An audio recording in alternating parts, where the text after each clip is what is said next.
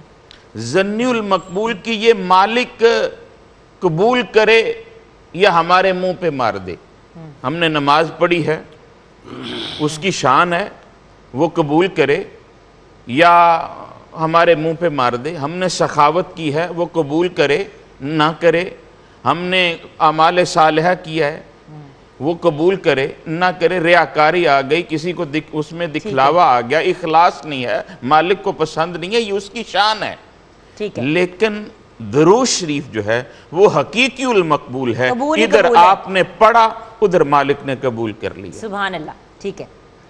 اور اس سے پھر درجے بھی بڑھتے ہیں، پھر گناہ بھی مٹتے ہیں۔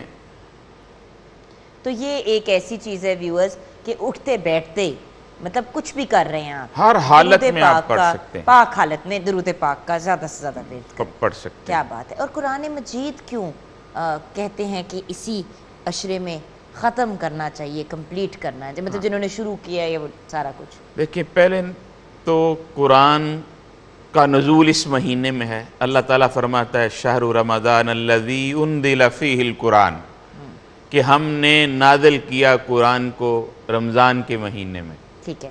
قرآن کا اور رمضان کا بڑا گہرا تعلق ہے۔ پھر چونکہ شب قدر ہے، شب قدر میں اللہ رب العزت نے فرمایا ہم نے نازل کیا اس کو قدر والی رات میں، تو یہ رائج ہو چکا ہے کہ ہم نے قدر والی رات میں اس کو مکمل کرنا ہے۔ ایک نہیں کئی جگہ، دو دو تین تین، کئی احباب ایسے ہیں جو 10 قرآن ختم کرتے ہیں، اللہ تعالیٰ نے جن کو مطلب یہ توفیق دی ہے، اللہ تعالیٰ وہ قبول فرمائے۔ ان کا قرآن کے ساتھ یہ وقت جو ہے اصل قرآن کے ساتھ ہمارا وقت گزرنا چاہیے اور قرآن کو سمجھ کر کے پڑھنا چاہیے. کیا بات آپ نے کہی ہے مفتی صاحب. ویورز یہی تو بات ہے, لوگ قرآن پڑھتے چلے جاتے ہیں کہ جس طرح انسان رٹا لگا رہا ہوتا ہے آلموسٹ. بات یہ ہے کہ اگر پڑھ رہے ہیں قرآن مجید تو پھر اس کو سمجھے بھی, اس کو انڈرسٹینڈ بھی کریں. دیکھیں کمپلیٹ کوڈ آف لائف اگر آپ کو آپ کے ہاتھ میں ہے تو پھر اس کو یوٹیلائز بھی کریں. عربی نو ڈاؤٹ زیادہ تر لوگوں کو پاکستان میں نہیں سمجھ آتی, لیکن انگریزی میں, اردو میں, ہر زبان میں ٹرانسلیشن ہے. انڈرسٹینڈ کریں اور اسکالر سے جا کے گائیڈنس لے جہاں پہ کوئی سوال, کوئی کنفیوژن, مطلب اپنی تھیوریز نہ ڈیولپ کریں. سو یہ ایک بڑا امپورٹنٹ ایلیمنٹ ہے. المیہ ہمارا یہ ہے کہ آپ نے کہا code of Quran code of life ہے. المیہ ہمارا یہ ہے, ہم نے قرآن سے زندگی نہیں لی, ہم نے قرآن سے موت والا معاملہ لیا ہے. ایک بندے کی جان نہیں نکل رہی تو ہم سے ایک بڑا جو ہوتا ہے گھر میں وہ کہتا ہے اس کے پاس سورہ یاسین پڑھو اس کی جان نکل جائے گی. یہ تو زندگی دینے والی کتاب ہے. کیا بات ہے, یہ زندگی دیتی ہے. جس طرح اسلام کے بارے میں کہا جاتا ہے اسلام ایک مکمل ضابطہ حیات ہے, اسی طرح یہ قرآن بھی زندگی دیتا ہے. ہم نے زندگی نہیں لی اس سے, اور اللہ کرے ہم قرآن سے زندگی لیں. تو اصل چیز یہ قرآن جب ہمیں زندگی عطا کرے گا تو تبھی دنیا بھی بہتر ہوگی, تبھی آخرت بھی بہتر ہوگی. بالکل صحیح. کیا بات. تھینک یو سو مچ مفتی صاحب. جی مولانا صاحب آج کی گفتگو کو اگر سمیٹتے ہیں. جی میں انہی کی اس بات کو آگے بڑھاتے ہوئے عرض کروں گا, ہمارے ہاں بدقسمتی سے ہم نے قرآن کو مردوں کے ساتھ خاص کر دیا. ہمارے ہاں یہ تصور بن گیا ہے کہ بس اصال ثواب کے لیے قرآن پڑھا جاتا ہے. اگرچہ اصال ثواب ہوتا ہے, اس میں کوئی شک نہیں ہے, لیکن اللہ قرآن میں فرماتا ہے کہ یہ قرآن تو بندوں کی ہدایت کے لیے آتا ہے. ان القرآن یہدی للتی ہے یا اقوام. یا فرمایا بسم اللہ الرحمن الرحیم الف لام میم ذالک الکتاب لا ریب فیہ ھدی للمتقین. یہ تو ہادی بن کے آیا تھا, بندوں کی ہدایت کرنے آیا تھا. ہم نے اس سے وہ ہدایت نہیں لی, ہم نے دوسرے آسان پہلو لے لیے. اور اللہ رب العزت دراصل بندے کو ان تمام اعمال میں جو ہم نے اب تک اس عرصے میں بیان کیے ہیں اپنی طرف متوجہ کرنا چاہتا ہے. انسان فطری طور پر لالچی انسان ہے, انسان منفعت کو دیکھتا ہے. ماہ مبارک رمضان میں ختم قرآن کا جو ثواب ہے وہ بھی اسی وجہ سے بیان کیا گیا, چونکہ یہ انسان اس کوشش میں ہے زیادہ سے زیادہ نیکیاں سمیٹ لوں. اللہ رب العزت نے اس قرآن کی عظمت کے حوالے سے ماہ رمضان میں فرمایا جو بندہ ایک لفظ قرآن کا پڑھتا ہے اللہ ختم قرآن کا ثواب عطا کرتا ہے. اور جب پورا قرآن پڑھ لے گا تو ظاہر ہے اندازہ لگاؤ اس سے انسان کو کتنا اجر ملے گا. اس وجہ سے انسان کو متوجہ کیا گیا کہ اس ماہ رمضان میں ختم قرآن کر تاکہ زیادہ سے زیادہ نیکیاں سمیٹ سکے. ہماری کوشش یہ ہونی چاہیے کہ ہم اس ماہ مبارک رمضان میں یہ ساری نیکیاں سمیٹ کے نا حقیقی عید منا سکیں.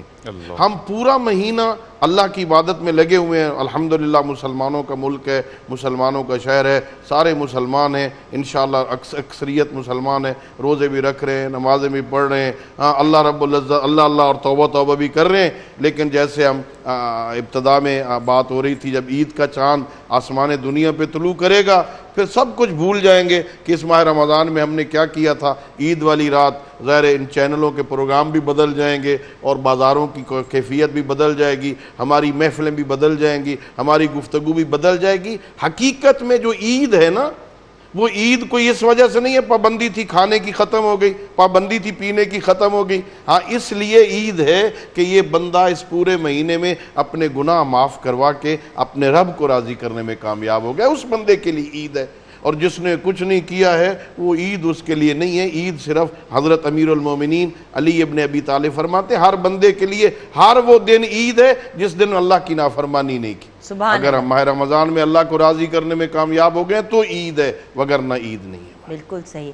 اور ویورز یہاں پہ قرآن مجید سے ریلیٹڈ ایک بات بالکل فائنل جو میں کہنا چاہوں گی, ویورز میں اس دن کا انتظار کر رہی ہوں جب گھر میں صرف گھر کے بزرگ قرآن مجید نہیں پڑھ رہے ہوں گے جیسے آپ نے موت سے کہا تو بہت زیادہ قرآن مجید کو بزرگی کے ساتھ بھی کیا جاتا ہے کہ جب انسان ریٹائر ہو جاتا ہے اور مطلب وہ جو کہتے ہیں نا 65 70 پلس کی ایج کی طرف جانا شروع ہو جاتا ہے تو پھر ایک دم سے قرآن مجید اور نماز کی باقاعدگی اور یہ ان سب چیزوں کی طرف رجحان ہوتا ہے. میں اس دن کا انتظار کر رہی ہوں جب ٹین ایجر سے لے کے گھر کے بزرگ سارے قرآن مجید پڑھیں گے اور ان کے کمروں کے اندر قرآن مجید ہوگا پریزنٹ. بیکاز ہوتا یہ ہے کہ قرآن مجید جو گھر کا ہوتا ہے جو سب سے زیادہ پڑھا جاتا ہے وہ ہمیشہ نانو دادو وہ جو کہتے ہیں نا گھر کے جو سب سے بڑے ہوتے ہیں ان کے پاس ہوتا ہے. تو ہر کسی کو گائیڈنس کی ضرورت ہے, صرف ہمارے بزرگوں کو نہیں. آئیے ویورز آج کے پروگرام کو کلوز کرتے ہیں کلام سنتے ہوئے. جی بیٹا.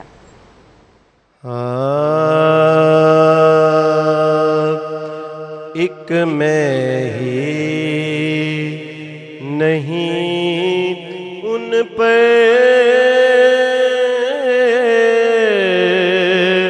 قربان زمانہ ہے, ایک میں ہی نہیں ان پہ قربان زمانہ ہے, جو رب دو عالم کا محبوب یگانہ ہے. آؤ درے زہرا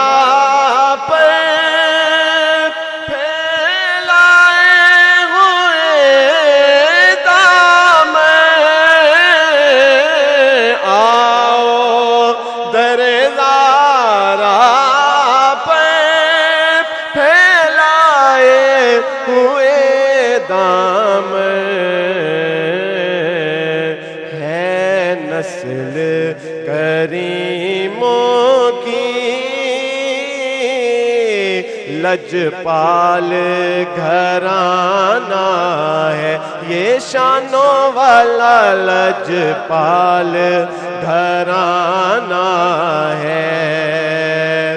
کل پل سے ہمیں جس نے خود پار لگانا ہے, کل پل سے جس نے خود پار لگانا ہے. زہرا کا وہ بابا ہے, حسنین کا نانا ہے, کملی والا حسنین کا نانا